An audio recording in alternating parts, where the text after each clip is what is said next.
zero waste books and resources without mentioning Bea Johnson.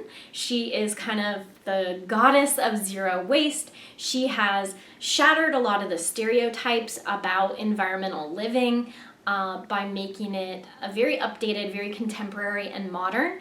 I think on the very youthful side, Lauren Singer of Trash is for Tossers has done that as well.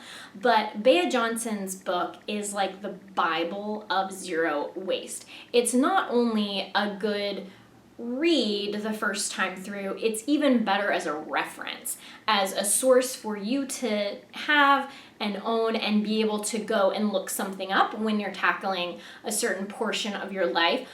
Almost anything you could think of, she has a trick for dealing with it or some kind of solution.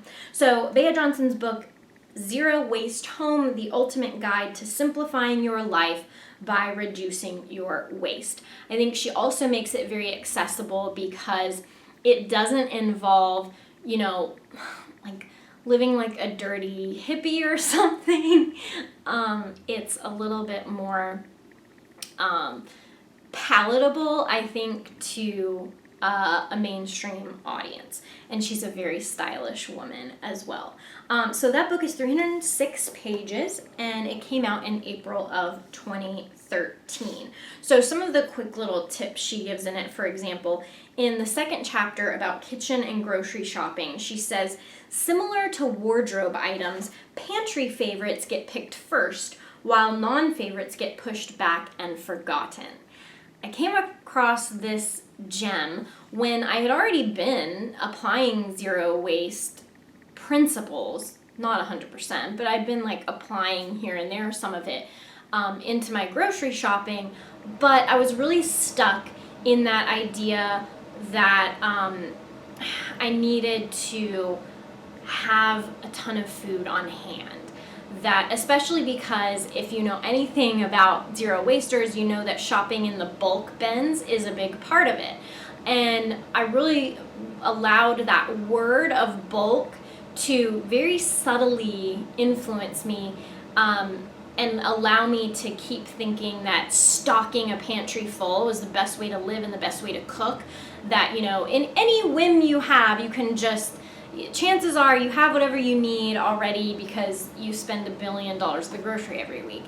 And that pervaded my lifestyle, even though I had just realized the opposite with wardrobe, like Bea Johnson mentions, that paring down and being really minimal in your wardrobe makes life so much easier, and you're more likely to see things you want, and it's not cluttered up with all this unnecessary stuff. So a light bulb went off when I read that piece from Bea Johnson, and I finally realized that I only need like 1 or 2 grains at a time. I don't need every single one at my fingertips for every day of life. She also has an excellent chapter 6, on workspace and junk mail. A lot of other zero waste books kind of gloss over this part a little, but what I really appreciate about Bea Johnson's book is that she goes into almost excruciating detail about how exactly you can limit that. She's really relentless about it, a very admirable person, but she takes you through step by step how you can get that stream of nonsense from coming into your home. She also says that buying used is so much easier. I find that a big relief when it comes to, we talked about crisis fatigue, but when it comes to decision fatigue that we also experience in life. It's said that we make 35,000 or more decisions every day, and that with each one we kind of like lose our energy a little bit. And those of us who are privileged enough to think about the impact of individual purchases that we make or every little thing that we do in our daily lives, you become like a deer in headlights, not knowing what to do, and you're all constantly like weighing your options based on like all the different causes and values that are important to you. And I found it such a relief that Bea Johnson said, you know, like the way around that to like not have to worry about every single purchase and like what company made this, how did it get made, how many resources did it use to be produced, what's gonna happen once it goes to the recycling facility, will it actually get recycled? You can eliminate all of that if you just buy used. Buying used like allows you not to think about all that stuff. You're like, whatever, somebody's already used it and used it anyway. So you stop having to worry so much about the materials that went into it, etc., etc. So it really is kind of a lot easier in the moment.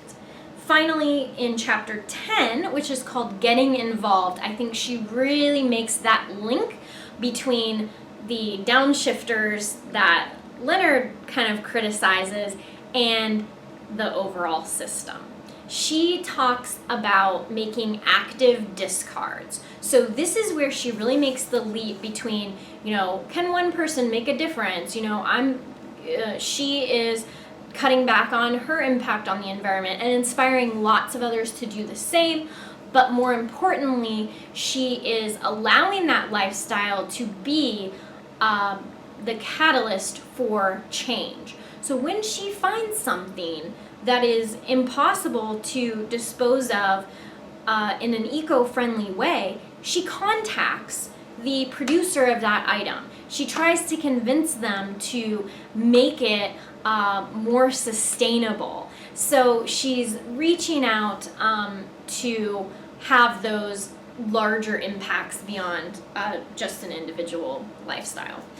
Thanks so much for sticking it out with me on my very first YouTube video ever. If you want to see where my channel goes, how the Darling M evolves, subscribe, like this video. Tell me if you think this is all insane or if you've read any of those books or plan to now. Thanks for tuning in. I'm Maggie with the Darling M.